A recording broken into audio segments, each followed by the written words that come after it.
Mohib America से वापस आ रहा था।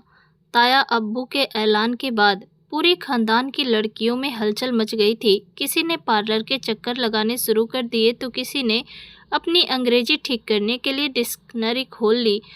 आखिरकार वह खानदान का सबसे हैंडसम और डैशिंग हीरो था जो शादी करने के लिए सीधे इंडिया आ रहा था। मगर इस सब के बीच सरोसा की सामत आ गई थी। वह तो गांव से अपनी ग्रेजुएशन पूरी करने का सपना लेकर मामू के घर आई थी, पर उसकी तीनों चालाक मामियों ने उसे पूरी तरह से रसोई की नौकरानी बना दिया था। मोहिब के शाह हाउस में आते ही घर में सचमुच रौनक आ गई थी। मज़ेदार खाना खाने के बाद वह हाथ धोने किचन में आया, तभी उसकी नज़र ज़मीन पर बैठी उस मासूम और खूबसूरत लड़की पर पड़ी जिसने जामुन की प्लेट अपनी गोद में रखी हुई थी। जमीन पर बैठी वह लड़की सामने मोहिब को देखकर पलक झपकाना ही भूल गई। अरे सरोसा, तुम यहाँ क्या कर रही हो? जल्दी जाओ और सानिया के लिए नाश्ता बनाओ, बच्ची अब उठने वाली है। आमना बेगम ने चेहरे पर झूठी मुस्कान लाते हुए कहा। पर मामी, मेरी क्लास है, सरोसा ने धीरे से कहा। अरे तो क्या हुआ, क्लास कहीं भागी थोड़ी जा रही है। अगर तुम्हें 10 मिनट की देरी हो जाएगी तो कोई शामत नहीं आ जाएगी। जाओ पहले बच्ची का नाश्ता बनाओ। समरीन बेगम ने फौरन अपनी देवरानी का साथ दिया। जी बड़ी मामी, वह धीमी आवाज में बोली और अपनी नाश्ते की प्लेट को वहीं छोड़ती हुई उठ गई। उसके दोनों बड़े मामू वहीं बैठे थे, लेकिन उनमें से किसी की भी हिम्मत नहीं हुई कि वो उसे रोक कर कह देते कि वह कम से कम अपना नाश्ता तो पूरा कर ले। सरोसा ने जल्दी से नाश्ता बनाकर टेबल पर रखा। उसने टाइम देखा तो क्लासेस शुरू होने में सिर्फ 5 मिनट बाकी थे। उसने एक निराश नज़र अपने खाने को प्लेट पर डाली, फिर वह अपना बैग उठाकर घर से बाहर निकल आई। रिक्शा लेकर जब वह कॉलेज पहुंची तो उसे फिर भी 10 मिनट देर हो चुकी थी। क्लास में घुसते ही सर ने उसे खूब डांटा, जिसे वह अपनों आंसू पीती हुई चुपचाप सुनती रही और जाकर फारिया के पास बैठ गई। क्लास खत्म होने के बाद जैसे ही सर गए, फारिया ने गुस्से में कहा, आज फिर तुम्हारी जालिम मामियों ने ही देर कराई होगी, है ना? सरोसा ने मुस्कुराकर उसे देखा। वह ना बोलना चाहती थी पर ऐसा नहीं कर पाई क्योंकि फारिया उसके बारे में सब कुछ जानती थी। तुम अपनी मामी से क्यों नहीं बात करती हो इन सब के बारे में? फारिया ने गंभीरता से उसे देखते हुए पूछा। छोड़ो फारिया, मामी ने बड़ी मुश्किल से पापा से परमिशन दिलवाई थी कि मैं शहर आकर पढ़ सकूं, और वह भी सिर्फ इस शर्त पर कि मैं मामू के घर रहूंगी। अगर मैं मना कर देती तो पापा मुझे कभी यहाँ नहीं भेजते। दूसरी बात, मैं उन्हें कोई टेंशन नहीं देना चाहती, सरोसा ने संजीदगी से कहा। फारिया ने नाराजगी में सिर हिलाया। तुम्हारे मम्मी पापा गांव से जो इतना सामान भेजते हैं वह सब भी तुम्हारी दोनों मामियां और उनके बच्चे हड़प जाते हैं, और सारे घर का काम भी सिर्फ तुमसे ही करवाते हैं। यह तो गलत है। तुम्हें चाहिए कि तुम अपनी मम्मी से बात करो और उन्हें सब कुछ बताओ। फारिया ने उसे समझाने की कोशिश की। सरोसा चुप रही। तभी मैम क्लास में आ गई तो दोनों उनकी तरफ ध्यान देने लगी। सरोसा को बचपन से ही पढ़ने का बहुत शौक था, लेकिन उसकी गांव में सिर्फ इंटरमीडिएट तक ही कॉलेज था। आगे की पढ़ाई के लिए यूनिवर्सिटी जाना जरूरी था, जो शहर में थी। उसके पापा शहबाज थोड़े सख्त मिजाज के आदमी थे। जब सरोसा ने आगे पढ़ने की परमिशन मांगी तो पहले उसके पापा शहबाज साहब ने साफ मना कर दिया, पर जब उसकी मम्मी मुस्सरा बेगम ने उन्हें मनाने की कोशिश की तो उनका कहना था कि अगर यह अपने मामू के घर जाकर रह सकती है तभी आगे पढ़ पाएगी, वरना मैं इसे किसी हॉस्टल में नहीं भेजूंगा। इस शर्त पर मुस्सरा बेगम ने सरोसा से बात की तो सरोसा ने तुरंत हाँ कह दी। शहबाज साहब खुद उसे यूनिवर्सिटी में छोड़ने आए थे। वह हर महीने उसे अच्छा खासा पैसा और जरूरी सामान देकर जाते थे, जिसे उसकी मामियाँ संभालने के बहाने ले लेती थी, और फिर सरोसा को दोबारा कोई पैसा नहीं मिलता था। मुस्सरा बेगम इन हालातों से बेखबर थी। जब वह फ़ोन पर सरोसा से बात करती थी तो सरोसा उन्हें तसल्ली दे देती थी, लेकिन यहाँ आते ही सरोसा की जिंदगी पूरी तरह से बदल गई थी। उसे बहुत अच्छा खाना बनाना आता था। पहले दिन उसने जो खाना बनाया तो सभी ने उसकी बहुत तारीफ की, जिससे वह भी खुश हो गई। मगर बस इसके बाद उसकी बड़ी मामी ने खाना बनाने की जिम्मेदारी उसी पर डाल दी। अरे भाई सरोशा, अब तुम 3 साल के लिए यहाँ रहने आई हो, तुम इस घर की मेंबर हो, तो कुछ जिम्मेदारियाँ तुम पर भी तो आती हैं। इसलिए आज से तुम सबके लिए तीनों वक्त का खाना बनाया करोगी। बड़ी मामी ने यह शब्द सुनकर सरोशा हाँ में सिर हिलाने के अलावा और कुछ नहीं कर पाई। घर में 3 मामियाँ थी। पहली मामी के 3 बच्चे थे। सबसे बड़ा मोहिब, जिसका सरोसा ने सिर्फ नाम सुन रखा था, वह बाहर रहता था और अपना बिजनेस करता था। उसके बाद हैदर और फिर जारा। छोटी मामी के 2 बेटियां थी, सानिया और तानिया, और उससे छोटी मामी का एक ही बेटा था, मुआज, जो मोहिब की उम्र का था, और एक बेटी थी, रिदा। इन सब लड़कियों को तो जैसे अपने काम करने के लिए एक नौकरानी मिल गई थी। जिसको भी जो काम होता था वह सरोसा के पास ही आती थी। वह इन सब से छोटी और मासूम थी, और कुछ वह उन्हें कभी मना नहीं कर पाई थी, इसलिए सभी उस पर हुक्म चलाती थी और वो खुद किसी काम को हाथ तक नहीं लगाती थी। वहीं उनकी तीनों मामियों को भी हर छोटे बड़े काम में सरोसा की मदद लेना अचानक याद आ जाता था। यूनिवर्सिटी से वापस आते ही सरोसा कपड़े बदलकर किचन में आ गई। दोपहर का खाना बनाने के लिए लगातार आग के सामने खड़े रहने से उसका चेहरा लाल पड़ रहा था, लेकिन उसे अपनी परवाह कहाँ थी। खाना बनाकर उसने टेबल पर लगाया और सबको बुलाया। तीनों मामू भी घर आ चुके थे। वे तीनों वक्त का खाना सब मिलकर ही खाते थे। कल मोहिब अमेरिका से वापस आ रहा है, बड़े मामू ने खाना खत्म करते हुए कहा।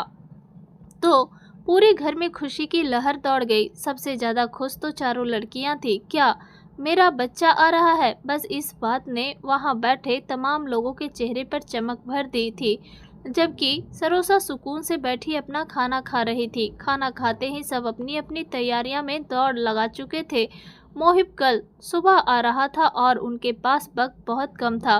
तीनों मामू और दोनों कजिन तो काम पर जा चुके थे, जबकि सब औरतों को अपनी अपनी ही पड़ी थी। पूरे खानदान में खबर फैल चुकी थी। सारी लड़कियों में हलचल मची हुई थी। किसी ने पार्लर के चक्कर लगाने शुरू किए तो किसी ने अंग्रेजी डिक्शनरी खोल ली थी। आखिरकार वह खानदान का सबसे खूबसूरत और डैशिंग हीरो जो शादी करने इंडिया आ रहा था। शहर में ही रहने वाली सरोसा की छोटी खाला भी शाम तक अपनी दोनों बेटियां राजिया और मारिया के साथ आ गई थी। मोहिब की खाला भी अपनी बच्चियों के साथ पहुंची थी। सारी लड़कियां तो पार्लर के लिए निकल गई और इस तरह सरोसा पर तो मुसीबत ही आ गई थी। तीनों मामियां और यहाँ तक कि उसकी अपनी सगी खाला भी उससे ही सारा काम करवा रही थी। असल बात यह थी कि वे सब उसकी कुदरती खूबसूरती से जली कटी थी। उन्हें डर था कि कहीं मोहिब पहली नज़र में ही उसका दीवाना ना हो जाए, इसलिए वे उसे जितना हो सके काम में उलझाए रखना चाहती थी। उस वक्त भी उसे मोहिब का कमरा साफ करने पर लगाया गया था। बड़ी मामी तो खुद उसके सिर पर खड़ी होकर एक एक चीज को अच्छे से साफ करने को कह रही थी और वह चुपचाप करती जा रही थी। परसों उसका एक जरूरी टेस्ट था, लेकिन तैयारी करने के बजाय उसे यहाँ इन सब कामों में लगा दिया था। बड़ी मामी ने तो उसे यहाँ तक कह दिया था कि वह कल कॉलेज से छुट्टी लेगी और सुबह उठते ही मोहिब के लिए तरह तरह के पकवान बनाने की तैयारी शुरू कर देगी। मोहिब की फ्लाइट आ चुकी थी और वह सुबह 7 बजे तक पहुंचने वाला था, इसलिए उसका छुट्टी लेना और घर के कामों में हाथ बटाना जरूरी करार दिया गया था। अगले दिन मोहिब के आते ही शाह हाउस में सचमुच रौनक छा गई थी। उसने सबसे पहले बड़ों से मुलाकात की। सारी लड़कियां एक तरफ सलीके से लाइन बनाकर खड़ी थी। जब वह सबसे मिल चुका तो जारा दौड़कर उसके सीने से लग गई। जाहिर है वह उसका भाई था और जारा इतराते हुए बाकी सबको जलाने के लिए उसके गले लगी थी। उसकी इस हरकत पर बाकी सब लड़कियां मन ही मन जल भुन गई। बाकी सबसे सलाम दुआ के बाद बड़ी मामी मोहिब को तुरंत खाने के टेबल पर ले आई। टेबल पर तरह तरह के स्वादिष्ट पकवान सजे थे। मोहिब ने खाते ही सबसे पहले खाने की जमकर तारीफ की। वाह मॉम, खाना बहुत टेस्टी बना है, मुझे सच में बहुत पसंद आया। आमना चाची ने फौरन कहा, यह सब इन बच्चियों की मेहनत है, खासकर शानिया की। मोहिब ने वहां खड़ी सब लड़कियों पर एक नज़र डाली। सानिया तो शर्म से सिर झुका गई। मोहिब के मुंह से अनायसा ही निकला, सच में इन सब की सजावट देखकर उसे नहीं लगा था कि खाना बनाना इसके बस की बात होगी। हाँ बेटा, इन्होंने ही बनाया है, समरीन बेगम ने सपोर्ट किया। तो मोहिब ने सिर झटकते हुए खाना खाना शुरू कर दिया। किचन के दरवाजे पर खड़ी सरोसा का दिल इस बात से टूट गया था। उसकी सुबह से शुरू हुई एक पैर पर खड़ी होकर की गई मेहनत को किसी और का नाम दे दिया गया था। जब वह बना रही थी तब तो किसी ने किचन में झांककर तक नहीं देखा था। बड़ी मामी ने उसे बाहर आने से मना किया था, इसलिए वह अपने लिए प्लेट में खाना निकालकर वहीं किचन में जमीन पर बैठकर अपनी भूख मिटाने लगी। मज़ेदार खाने का लुत्फ लेने के बाद मोहिब हाथ धोने के लिए किचन में आया। वह बेख्याली में आगे बढ़ रहा था जब उसकी नज़र जमीन पर बैठी चावलों की प्लेट लिए उस मासूम और खूबसूरत लड़की पर पड़ी। मोहिब वहीं रुक गया और हैरानी से उसे देखने लगा। सरोसा, जो अपने हाथ से निवाला बनाकर मुंह तक ले जा रही थी, उसने जमीन पर पालथी मारकर बैठे बैठे ही अपनी नज़र ऊपर उठाई। सामने खड़े मोहिब को देखकर वह पलकें झपकाना भूल गई। उसका निवाला बीच में ही रह गया था। वे दोनों एक दूसरे को टक्की लगाकर देख रहे थे। तभी बड़ी मामी की आवाज़ उसके कानों में पड़ी, मोहिब बेटा, तुम वहाँ क्या कर रहे हो, इधर आओ। समरीन बेगम ने उसे अपनी तरफ बुलाया। वह किचन के दरवाजे पर खड़ी थी, इसलिए वहां जमीन पर बैठी सरोसा को देख नहीं पाई थी। सरोसा ने मन ही मन शुक्र अदा किया कि बड़ी मामी ने उसे नहीं देखा। वह जल्दी जल्दी अपना बचा हुआ खाना खत्म करने लगी। जी मॉम कहकर मोहिब वॉश बेसिन पर हाथ धोता हुआ लिविंग रूम में आ गया। सब लोग वहां बैठकर बातें कर रहे थे। तभी चाय का दौर शुरू हुआ। सरोसा सबके लिए चाय लेकर आई। मॉम, यह कौन है? आपने इनसे तो मिलवाया ही नहीं। मोहिब ने उसके हाथ से चाय का कप पकड़ते हुए गंभीर लहजे में पूछा।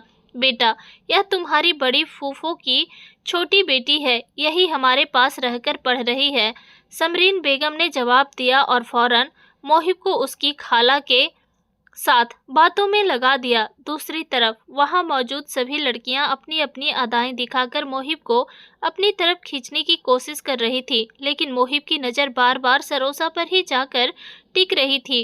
कुछ देर बाद मोहिब आराम करने के लिए अपने कमरे में चला गया और घर के सारे मर्द अपने अपने काम के लिए निकल गए। लड़कियां एक साथ बैठकर मोहिब को इम्प्रेस करने के नए नए तरीके सोचने लगी। तभी बड़ी मामी ने सरोसा को गुस्से भरी नज़रों से घूरा। उन्होंने साह हाउस के पीछे के हिस्से में एक वॉशिंग मशीन लगाकर खड़ी नौकरानी के साथ उसे एक हफ्ते के सारे कपड़े धोने का काम सौंप दिया। देखो भाई, अब तुमने छुट्टी ली है तो थोड़ा हमारे काम भी आ जाओ, समरीन बेगम ने झुंझलाहट से यह कहा और वहां से चली गई। सरोसा आंसू पीती हुई अपने काम में लग गई। कड़ाके की सर्दी का मौसम था।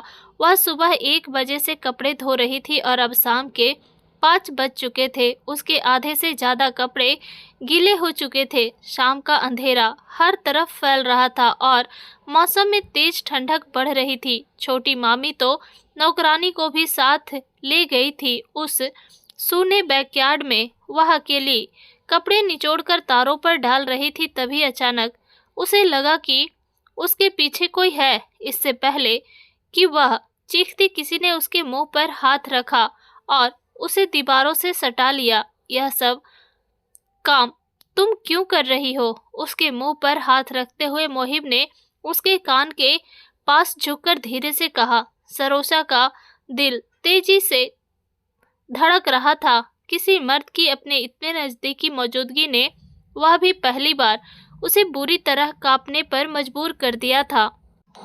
जवाब दो सरोसा, उसने उसके कान को छूते हुए बात की, जिससे वह और ज़्यादा डर कर कांपने लगी। वह जहाँ से आया था वहाँ यह सब नॉर्मल था, लेकिन सरोसा की तो जान ही निकल रही थी। मुंह पर उसका हाथ होने की वजह से वह दबी दबी आवाज़ों में चिल्लाई, ओह सॉरी। मोहिब ने तुरंत अपना हाथ उसके मुंह से हटाया और तेजी से बोला। वह सरोशा को देखने लगा जो रुकी हुई सांस को ठीक करने के लिए अपने गले पर हाथ रखकर तेज तेज सांस ले रही थी। मोहिब ने दिलचस्पी से यह नज़ारा देखा। ठंडी हवा चल रही थी। ज़बरदस्त ठंड से सरोसा और ज़्यादा कांपने लगी। सरोसा, चलो यहाँ से, यहाँ कितनी ठंड है और तुम ऐसे ही यहाँ खड़ी हो। मोहिब ने उसका हाथ पकड़ा और उसे खींचने लगा। नहीं, मुझे कपड़े धोने हैं, सरोसा ने उससे अपना हाथ छुड़वाते हुए कांपती आवाज़ में कहा। उसकी नज़र टब की तरफ पड़ी जहां अभी भी कपड़ों का ढेर पड़ा था। अरे छोड़ो, यह तो नौकरानी भी कर सकती है, चलो।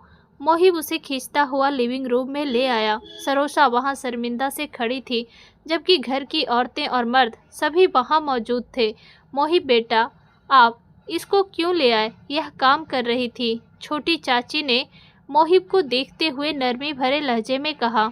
चाची, वो काम तो नौकरानी के हैं, सरोसा क्यों कर रही थी? मोहिब ने सबकी तरफ देखते हुए गंभीरता से पूछा। वो बेटा, सरोसा तो अपनी मर्जी से करती है ये सब काम। आमाना चाची ने तुरंत बात संभाली। मोहिब, आप चलो, मैं आपको अपनी परफ्यूम की कलेक्शन दिखाती हूँ। सानिया उसके पास जाते हुए उसका हाथ पकड़ती बोली, yes sure, why not. Mohib मुस्कुराते हुए खुशी से बोला। सानिया सबको आंखें दिखाकर मोहिब को अपने साथ ले गई थी। बड़ी मामी ने राहत की सांस ली थी। उन्होंने सरोसा को कड़ी नज़रों से घूरा। सरोसा तेजी से वहां से निकली और अपने कमरे में गायब हो गई। मामी ने सोचा कि वह बाद में इससे निपटेगी और फिर खाना बनाने का काम पूरा करने के लिए नौकरानी को आवाज़ें देने लगी। यह कैसा है? सानिया उसके बिल्कुल पास में बैठी हुई बोली। मोहिब ने उसके हाथ से परफ्यूम लिया और उसे सूंघा। नाइस कहकर उसने परफ्यूम थोड़ा सा एक तरफ छिड़का। औच! वह खड़ी हुई और जानबूझकर मोहिब के ऊपर गिरती हुई बोली। इससे पहले कि मोहिब उसे पीछे हटाता, उसने अपना पूरा वजन मोहिब पर डाल दिया और उसे पीछे बेड पर गिरा दिया। वह मोहिब के सीने पर गिरी हुई थी और ठहरी हुई नज़रों से उसकी आंखों में देख रही थी।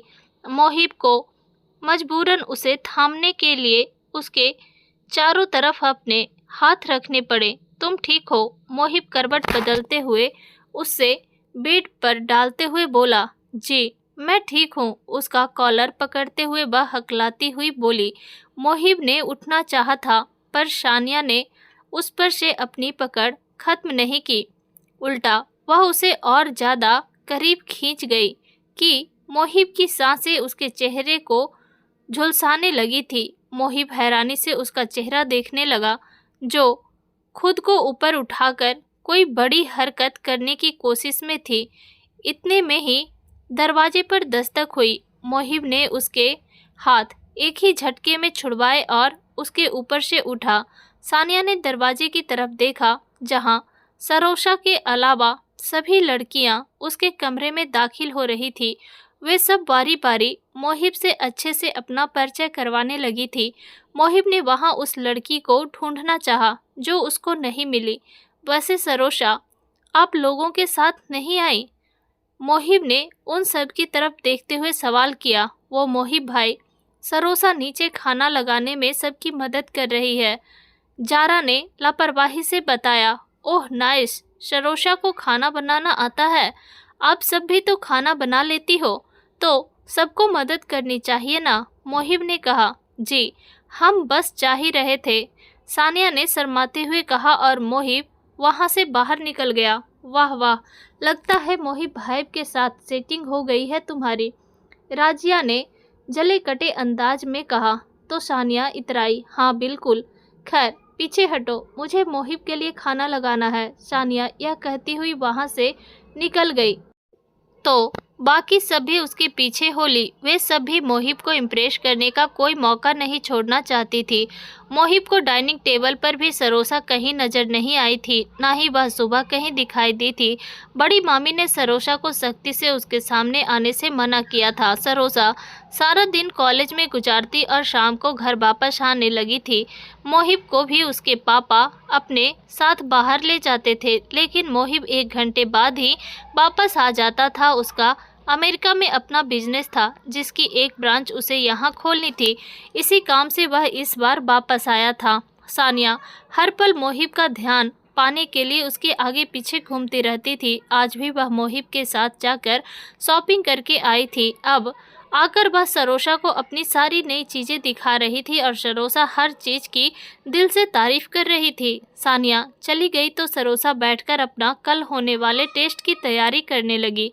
थोड़ी देर बाद उसे लगा जैसे कमरे का दरवाज़ा खुला है और कोई अंदर आया हो। सरोसा ने किताबों से सर उठाकर देखा तो सामने ही मोहिब अपने पैरों को क्रॉस किए दीवार से टिके उसी को देख रहा था। सरोसा हड़बड़ाती हुई कुर्सी से खड़ी हुई।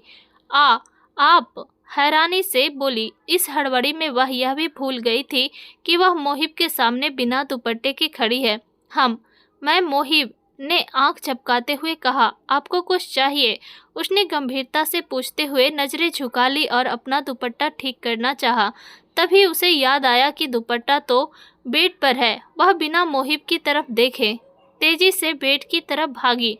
वहां से अपना दुपट्टा उठाकर खुद पर अच्छी तरह ओढ़ लिया। मोहिब ने दिलचस्पी से उसका यह बर्ताव देखा था। उसकी जिंदगी में जितनी भी लड़कियां आई थी, उन्होंने उसे लुभाने की ही कोशिश की थी।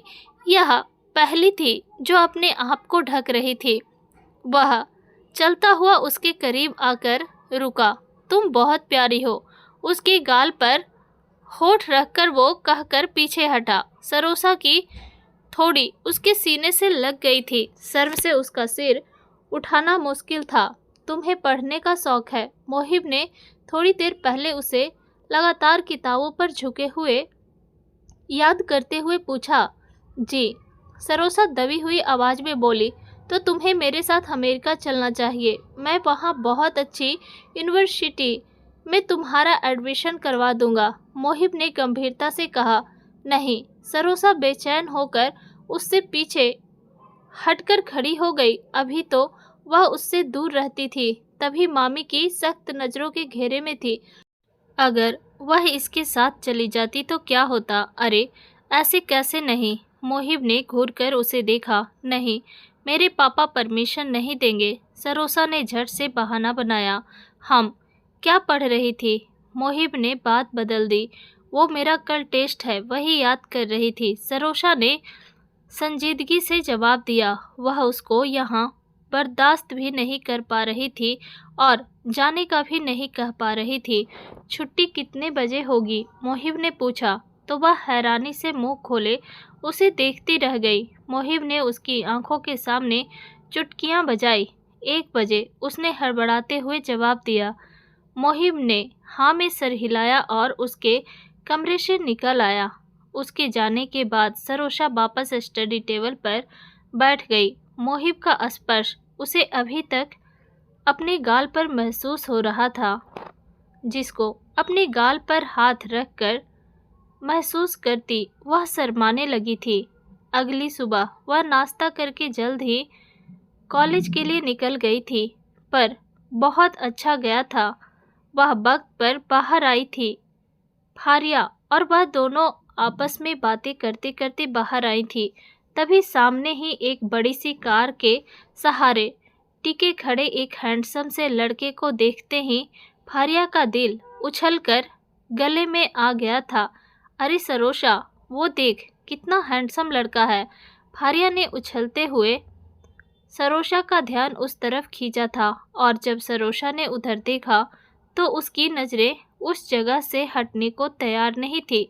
सामने मोहिब ने सफ़ेद शर्ट पर नीली जैकेट पहनी थी, साथ में नीली जीन्स और पैरों में सफ़ेद शूज थे और आंखों पर स्टाइलिश ब्लैक ग्लासेज लगाए। वह आसपास के माहौल से बेपरवाह होकर कार से टिके खड़ा अपना मोबाइल देख रहा था। कुछ पलों के लिए तो सरोसा भी हैरान होकर उसे देखती रह गई। मोहिब भाई, फारिया के बुलाने पर सरोसा हड़बड़ाकर होश में आई और बोली, क्या तुम सच में जानती हो इसको? फारिया ने हैरान होते हुए पूछा। मेरी कजिन है, सरोसा ने मासूमियत से जवाब दिया। अरे पागल लड़की, फिर यहाँ खड़ी क्या कर रही हो? जाओ, वो तुम्हें ही लेने आए होंगे। फारिया ने उसे आगे धक्का दिया। तब तक मोहिब भी उसकी तरफ देख चुका था और उसने सरोसा को अपनी तरफ आने का इशारा किया। जाओ भी अब। फारिया ने उसे वहीं खड़े देखकर प्यार से चुटकी काटते हुए कहा तो सरोसा तेजी से उसकी तरफ बढ़ी। मोहिब ने उसके लिए पैसेंजर सीट का दरवाजा खोला तो सरोसा झिझकते हुए अंदर बैठ गई। मोहिब घूमकर दूसरी तरफ से आया और ड्राइविंग सीट पर बैठ गया। मोहिब ने कार स्टार्ट की और उसे तेजी से रोड पर डाल दिया। सरोसा कुछ देर तो खामोश रही, फिर आखिरकार उसने अपनी चुप्पी तोड़ी और बोली, अब क्यों आए? तुम्हें लेने आया था, मोहिब ने जवाब दिया और अपना पूरा ध्यान ड्राइविंग पर लगा लिया। दोनों के बीच कुछ देर के लिए गहरी खामोशी छा गई। थोड़ी देर बाद जब सरोसा को लगा कि वो लोग शाह हाउस की तरफ नहीं जा रहे हैं, उसने हैरानी से रास्ता देखा और जब मोहिब ने मोड़ काटा तो सरोसा का शक यकीन में बदल गया। यह रास्ता घर की तरफ तो बिल्कुल भी नहीं जाता। वह पूछे बिना नहीं रह पाई। मोहिब ने उसका हाथ पकड़ा और उसे हल्का सा अपनी तरफ खींचा। वह झटके से उसके कंधे से जा लगी। मैं फूफू से मिलने जा रहा था, मैंने सोचा तुम्हें भी लेता चलूं ताकि तुम भी अपने मम्मी पापा से मिल लो। मोहिब ने एक नज़र अपने कंधे से लगी शर्म से लाल पड़ रही सरोसा पर डाली और मुस्कुराकर बोला। सरोसा हैरानी से उसे देखती रह गई। क्या तुम नहीं मिलना चाहती? मोहिब ने भौवें उचकाते हुए पूछा। मिलना है, वह नम लहजे में बोलती हुई सीधी होकर बैठ गई। That's good. मोहिब ने उसका हाथ छोड़ दिया था। वो दोनों 2 घंटे के सफ़र के बाद सरोसा के गांव पहुंचे। सरोसा अपनी प्यारी नज़रों से गांव को देख रही थी। वह 2 साल बाद वहां वापस आई थी। जैसे ही वह घर में दाखिल हुई, मुबसरा बेगम को उसके आने की पहले ही खबर थी। उन्होंने उन दोनों को कितनी ही देर प्यार से अपने सीने से लगाए रखा। दोनों माँ बेटी खूब रोई भी थी। मोहिब ने दोनों को चुप कराया। थोड़ी देर में सरोसा के पापा भी बाहर से आ गए। वह भी दोनों से प्यार से मिले। मुबसरा बेगम ने बहुत लजीज खाना तैयार किया था, जिसको खाने के बाद वो लोग अब आराम से चाय का मज़ा ले रहे थे। फूफा जी, सरोसा पढ़ाई में बहुत तेज है, आप इसको परमिशन दे दें। मैं अमेरिका में इसका एडमिशन करवा देता हूँ। यह लड़की बहुत आगे तक जाएगी। मोहिब ने मौका देखते ही बात छेड़ी। सरोसा होठ काटती हुई अपनी मम्मी के पीछे छिप गई। नहीं, यह कहीं नहीं जाएगी। उन्होंने साफ इनकार करते हुए सिर हिलाया था। लेकिन क्यों नहीं जा सकती? मोहिब भी जिद पर अड़ गया था। मैं अपनी बेटी को विदेश अकेले नहीं भेज सकता, फूफा जी ने सख्त और साफ लहजे में जवाब दिया था। मैं तो रहूँगा ना इसके साथ। मोहिब ने भी गंभीरता से अपनी बात रखी। तुम होगे, पर तुम्हारे साथ उसकी शादी तो नहीं हुई ना। मैं अपनी बेटी को नहीं भेज सकता। फूफा जी ने अपनी परेशानी उसके सामने रखी। मैं सरोसा से शादी करने को तैयार हूँ, इसके बाद तो आप परमिशन देंगे ना? मोहिब ने एक ही झटके में वहाँ बैठे तीनों लोगों के सिरों पर जैसे बम गिरा दिया था। यह क्या कह रहे हो तुम? अगर शादी करनी ही है तो पहले अपने माँ बाप को भेजो। यूं ही मुंह उठाकर कह दोगे तो क्या मैं अपनी बेटी का हाथ तुम्हारे हाथ में दे दूंगा? फूफा जी तो गुस्से से बेकाबू हो गए थे। फूफा जी, मैं परसों वापस जा रहा हूँ। मैं बस सरोसा की पढ़ाई पूरी करवाना चाहता हूँ, इसलिए आपसे कह रहा हूँ। सिक्योरिटी के लिए मैं शादी करने को तैयार हूँ। बाकी जो शादी की रस्में वगैरह होंगी वो सब जब सरोसा की पढ़ाई पूरी हो जाएगी उसके बाद की जाएगी। मैं अभी पापा से आपकी बात करवा देता हूँ और मैं नहीं चाहता कि यह बात हम चारों और पापा के अलावा किसी को भी मालूम हो। मोहिब ने संजीदगी से कहते हुए उन्हें अपनी बात समझाई थी। फूफा जी मोहिब की बात को गंभीरता से सोचने लगे। तभी मोहिब मोबाइल उनके पास लेकर आया, जिस पर उसके पापा का कॉल था। थोड़ी ही देर में न जाने उन दोनों में क्या बात हुई कि फूफा जी ने अपनी सहमति जाहिर कर दी थी। सरोसा तो हैरान थी, जबकि मुसर्रा बेगम सरोसा के लिए बहुत खुश थी। वह उसके अंदर ले गई और उस पर अपना लाल रंग का दुपट्टा उड़ा दिया था। थोड़ी ही देर में मौलवी साहब भी आ चुके थे और वह दोनों शादी के बंधन में बंध गए थे। रात में वो लोग वहीं रुके थे। बड़ी मामी को जब पता चला था कि मोहिब सरोसा को लेकर गांव गया है, तो वह जले पैर की बिल्ली की तरह इधर उधर घूम रही थी। यही हाल सानिया और आमना बेगम का भी था। वो लोग सुबह से ही उनके आने का इंतजार कर रही थी। अभी तो वो शादी के बारे में नहीं जानती थी, अगर जान जाती तो ना जाने क्या कहर बरसा होता। अगले दिन वह दोनों घर में दाखिल हुए। सबको मोहिब के साथ देखकर सरोसा तेजी से अपने कमरे में भाग आई थी।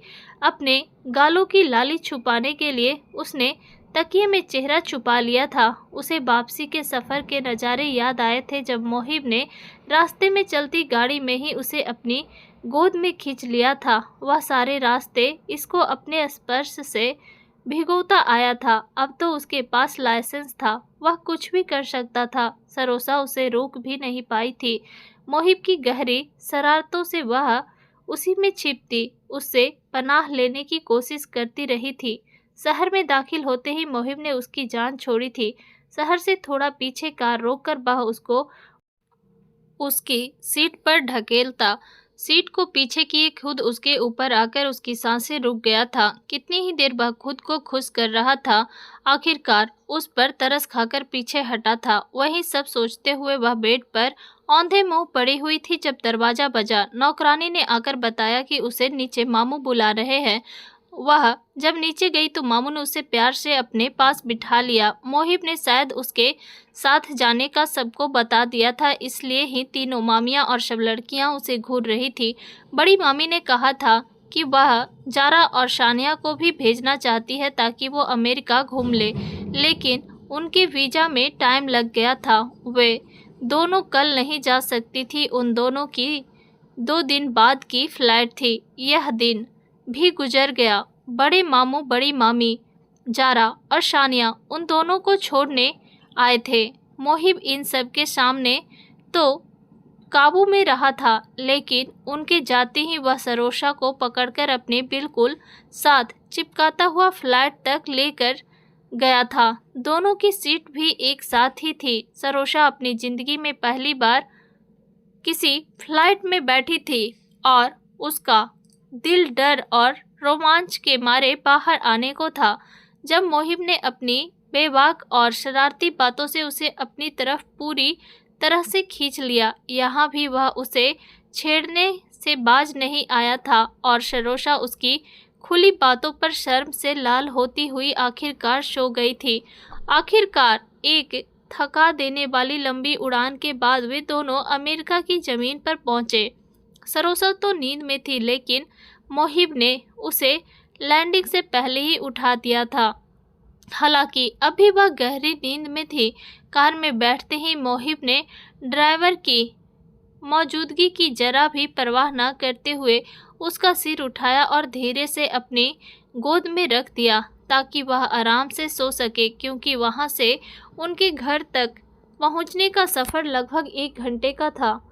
सरोसा ने ड्राइवर की मौजूदगी की वजह से झिझक कर उसे घूरा, पर वह बिना कोई असर लिए धीरे से गाना गुनगुनाने लगा। जब सरोसा उठने लगी तो उसने उस पर और ज़्यादा दबाव डाल दिया। सरोसा को मजबूरन वैसे ही सोना पड़ा था। जब उसकी आंख खुली तो उसने खुद को नरम बिस्तर पर पाया। उसने उठकर बैठते हुए चारों तरफ देखा और उसकी दाएं तरफ मोहिब बिना सट के आराम से सो रहा था। वह अन्यासा ही चीखती हुई पीछे की तरफ हटी और उसकी चीख सुनकर मोहिब भी हड़बड़ाकर उठ बैठा। क्या हुआ, तुम ठीक तो हो सरोसा? उसने परेशानी से उसके गाल पर हाथ रखते हुए पूछा तो वो शर्म से नजरें झुकाती हुई हाँ में सिर हिला गई। मोहिब ने उसे खींचते हुए अपने नज़दीक कर लिया। मोहिब भूख लगी है। सरोसा उसकी नज़दीकी पर कांपते हुए बोली, मुझे भी। वह धीरे बोला और अपने होठ से उसके लबों को घेर लिया। इसी तरह झुकता हुआ उसने उसे बेड पर लिटा दिया और उसके ऊपर आ गया। सरोसा अपनी सांसें रोकने पर उसके सीने पर मुक्के बरसाने लगी थी। मोहिब मजे में मुस्कुराता हुआ उसकी इस मासूम शरारत को सहता, अपनी मनमर्जी करता हुआ कुछ देर बाद पीछे हटा। सरोसा की आंखों से आंसू बहने लगे। ओए मेरी गुड़िया सरोसा, रो मत। मोहिब ने उसके आंसू अपने होठों से चूमते हुए धीरे से कहा। वह रोना भूलकर उसे एकटक देखने लगी।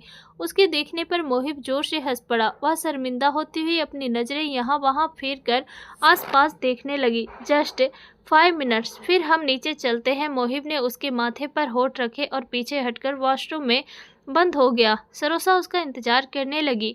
उसके बाहर आते ही वह खुद भी फ्रेश हुई और फिर दोनों नीचे चले गए।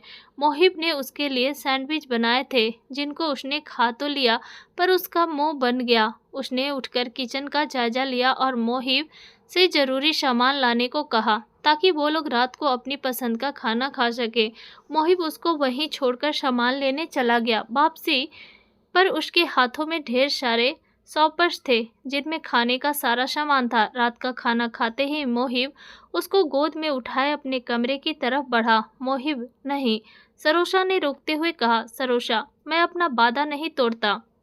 मैंने फूफा जी से वादा किया था और मैं उस पर कायम हूँ। हाँ, मगर तुम अब मेरी बीवी हो तो थोड़ी बहुत नज़दीकी तो चलती ही है। तुम मेरे साथ मेरे रूम में ही रहोगी। उसको बेड पर पटकते हुए वह खुद उसके सीने पर खिसकता हुआ बोला। सरोसा की जान हवा होने लगी थी जब मोहिब के हाथों की शरारतें और बढ़ने लग गई थी। मत करे मोहिब, वह पूरी बेबसी के साथ गिड़गिड़ाई। तो मोहिब हंस पड़ा। Okay sweet heart. वह सीधा लेटता हुआ उसका सिर अपने सीने पर रखता हुआ बोला। मोहिब, मुझे अलग रूम में ही रहना है, सरोसा ने सिर उठाते हुए कहा था। क्यों? मोहिब ने पूछा। वो जब जारा और शानिया आएंगी तो, सरोसा ने परेशानी से कहा था। तुम यही रहोगी सरोसा, मैं कुछ नहीं जानता, उनको हैंडल करना तुम्हारा काम है। मोहिब उसे जबरदस्ती खुद में भींचते हुए बोला। पर मैं, सरोसा कुछ और कहना चाह रही थी जब उसने उसे बीच में ही टोक दिया। हाँ तुम, अब सो जाओ, सुबह जल्दी उठना है, तुम्हारा एडमिशन करवाने जाना है।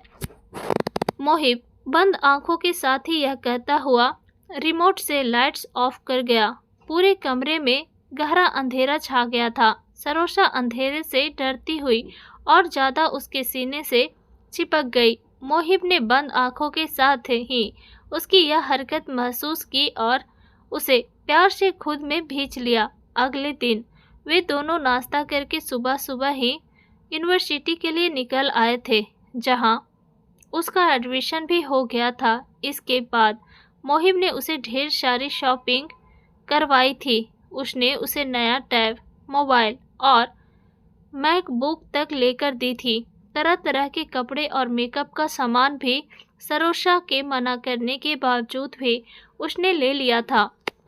सारा दिन घूमने के बाद थककर वे शाम को घर लौटे थे। मोहिब सारा सामान लिए अपने कमरे में चला गया, क्योंकि उसकी एक ज़रूरी मीटिंग थी जिसे उसे अटेंड करना था। वहीं सरोसा रात के खाने का इंतजाम करने किचन में पहुंच गई थी। जब वह नीचे नहीं आया तो सरोसा दोनों का खाना लेकर उसके पास पहुंच गई थी। मोहिब ने मीटिंग अटेंड करने के साथ ही उसके हाथों से खाना भी खाया था। वह बार बार स्क्रीन ऑफ करके उसके चेहरे पर अपना स्पर्श छोड़ रहा था। वहीं सरोसा की हालत शर्म के मारे बुरी हो रही थी। मोहिब के चेहरे पर शरारती मुस्कुराहट थी। अगले दिन मोहिब सुबह सुबह ही जारा और शानिया को एयरपोर्ट से लेने जा चुका था। उसके पीछे सरोसा ने उन सब के लिए नाश्ता तैयार किया और ड्राइवर के साथ यूनिवर्सिटी चली गई। यह हिदायत भी उसे मोहिब ही दे गया था, जिस पर वह अमल कर रही थी, वरना सरोसा को ऐसे अकेले जाना अच्छा नहीं लग रहा था। लेकिन मोहिब के गुस्से से कहने पर वह मान गई थी। अरे सरोसा कहाँ है? सानिया ने हैरानी से चारों तरफ देखते हुए सारे घर का जायजा लेते हुए कहा। सरोसा यूनिवर्सिटी गई है, मोहिब ने बेपरवाही से जवाब दिया।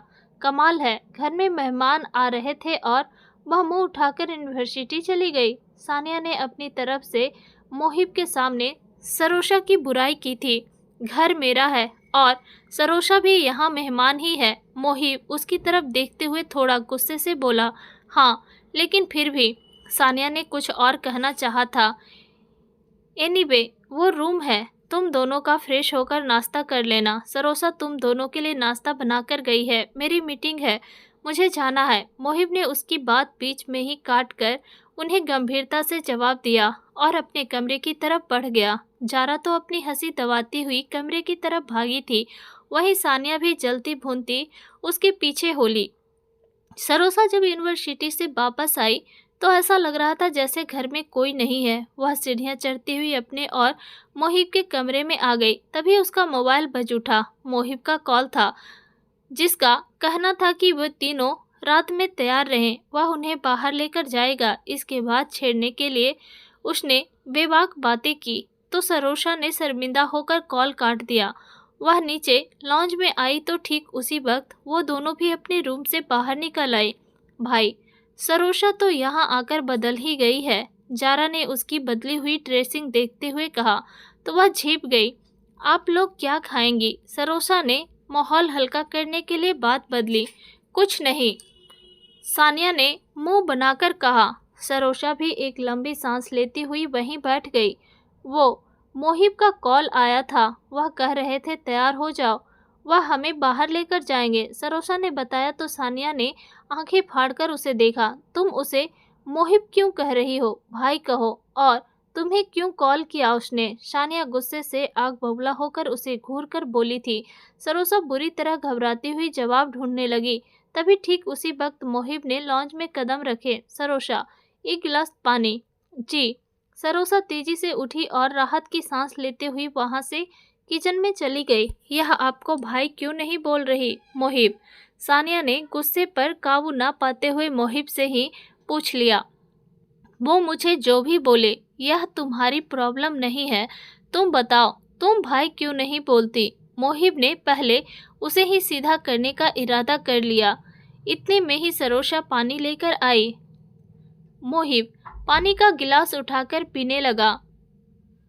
मैंने तुम्हें कॉल किया था, सब लोग तैयार रहना। मोहिब ने गिलास ट्रे में रखते हुए पूछा। जी, वो मैंने बता दिया था, सरोसा ने संजीदगी से जवाब दिया। आप जारा को भी तो कॉल कर सकते थे।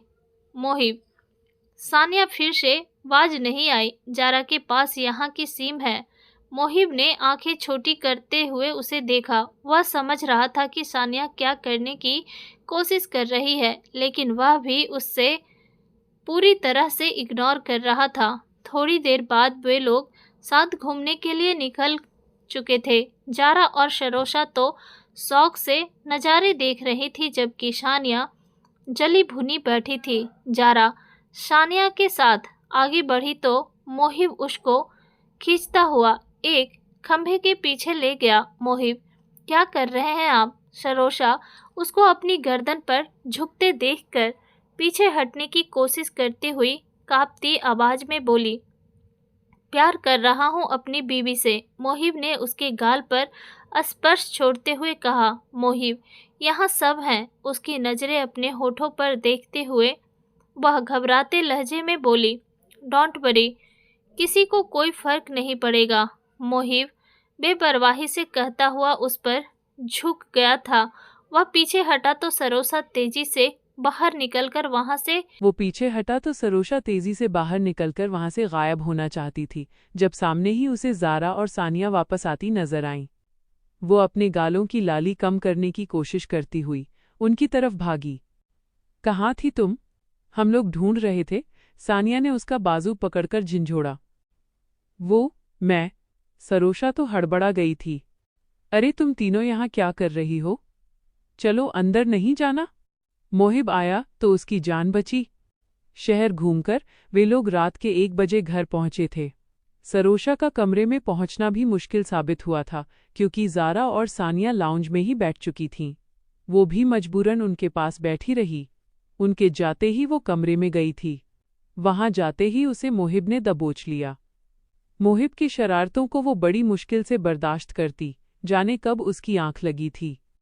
उधर सानिया ने बड़ी मामी को फौरन कॉल किया था। उसे सरोशा के इरादे कुछ ठीक नहीं लग रहे थे। ताई, मुझे वो लड़की ठीक नहीं लग रही।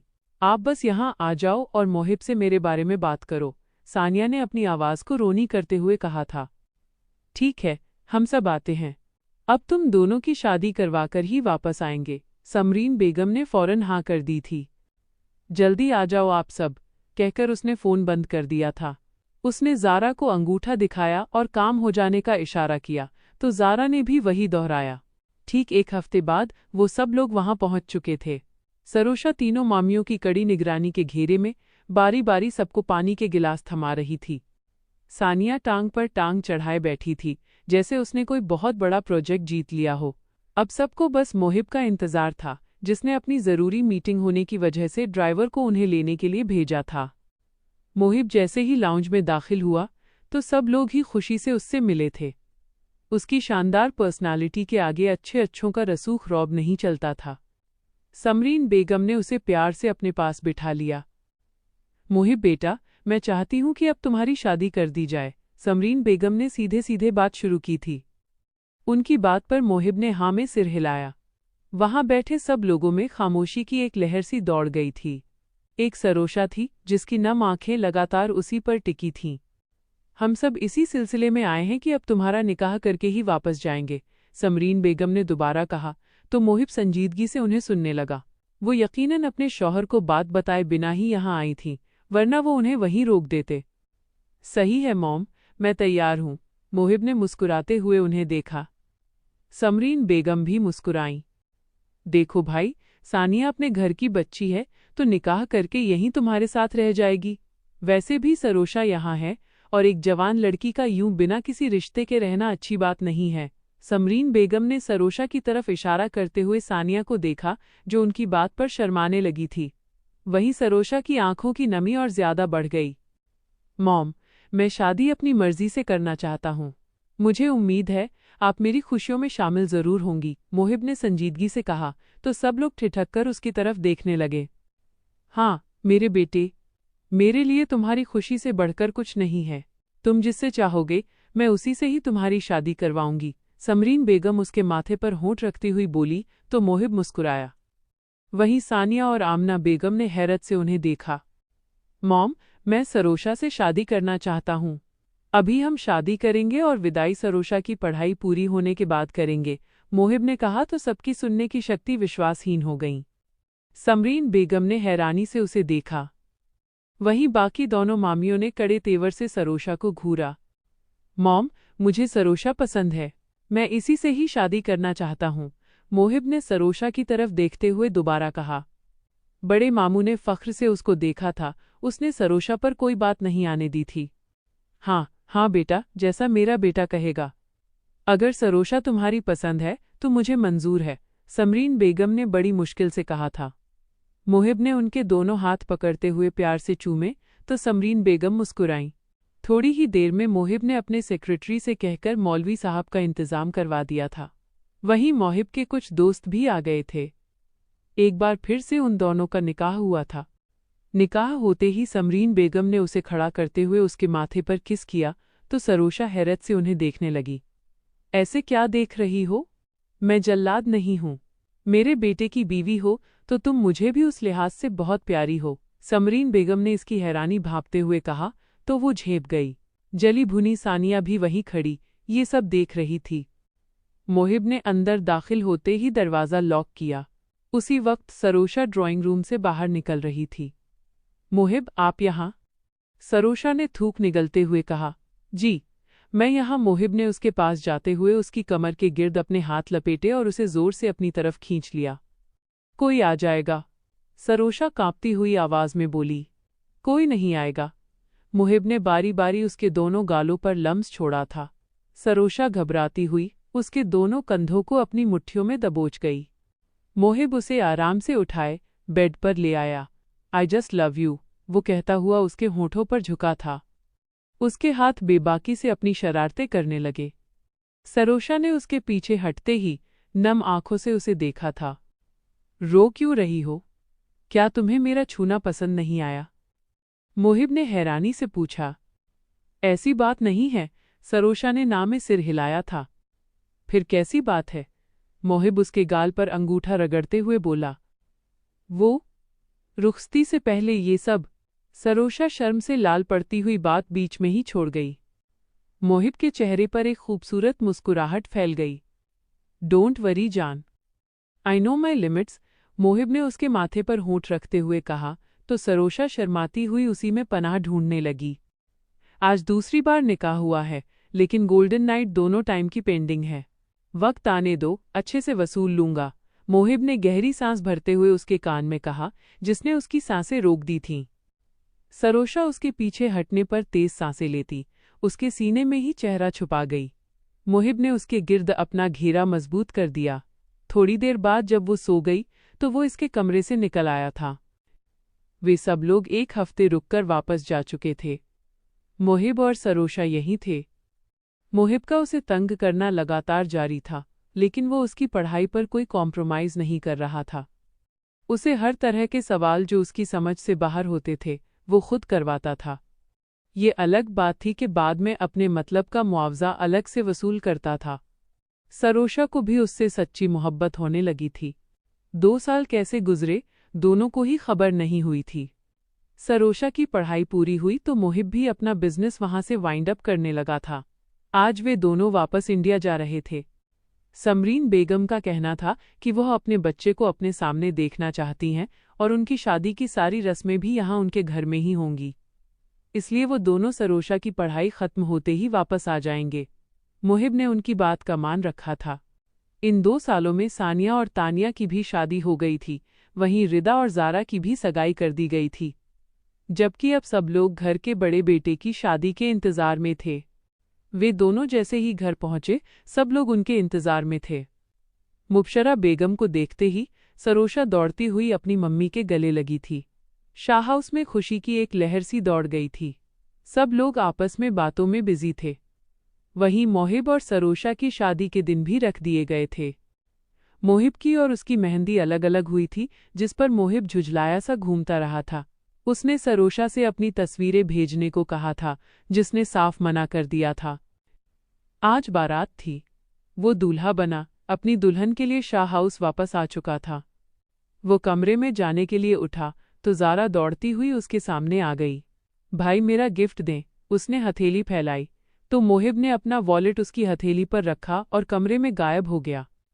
ज़ारा अरे अरे करती रह गई क्योंकि वॉलेट खाली था। अंदर का माहौल बेहद रोमांटिक था। वो उसके बगल में बैठते हुए उसका घूंघट पीछे हटा गया।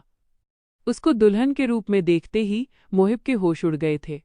सरोशा you are looking damn good, वो धीरे से बोलता उसके गले में पेंडेंट डाल गया। उसका दुपट्टा अलग करते हुए उसने सरोशा की कांपती पलकें देखी थीं।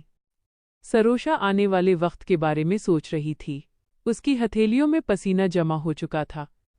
मोहिब बारी बारी उसकी सारी ज्वेलरी उतारता वहां अपना लम्स छोड़ने लगा था। सरोशा धक धक करते दिल के साथ खामोश बैठी हुई थी। धीरे धीरे वो शर्म के सारे पर्दे गिराने लगा था। वहीं सरोशा की जान हवा होने लगी थी। मोहिब ने उसे इजाज़त मांगने वाली नज़रों से देखा तो सरोशा ने उसके गले में बाजू डालते हुए उसके सीने में अपना चेहरा छुपाया था।